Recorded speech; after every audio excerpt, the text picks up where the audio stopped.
పల్నాడు జిల్లా గురజాల నియోజకవర్గం దాచేపల్లి పట్టణంలోని 3వ వార్డులో త్వరలో ఉప ఎన్నికలు జరగనున్న నేపథ్యంలో ఈ రోజు వైసీపీ నేతలు మున్సిపల్ కమిషనర్ వెంకటేశ్వర్లని కలిసి వినతిపత్రం అందజేశారు. వైసీపీ నేతలు మాట్లాడుతూ కొత్తగా ప్రకటించిన ఓటర్ల జాబితాలో 3వ వార్డులో 484 ఓట్లు తగ్గాయని చెప్పారు.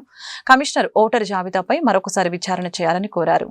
అవసరమైతే తాము ఎన్నికల కమిషన్ ని హైకోర్టును ఆశ్రయిస్తామని తెలిపారు. దాచేపల్లి నగర పంచాయతీ 3వ వార్డు బై ఎలక్షన్ల కొరకు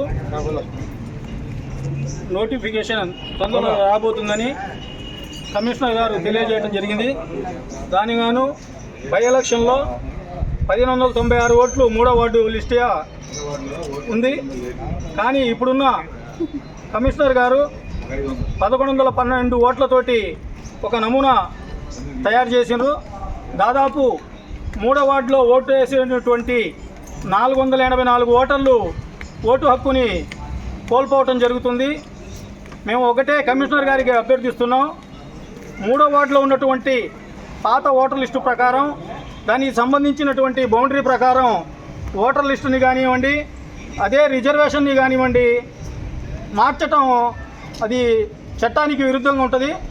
కాబట్టి మేము కమిషనర్ గారికి కానివ్వండి, ఎలక్షన్ కమిషన్ గారికి కానివ్వండి ఓటే కోరుతున్నాం.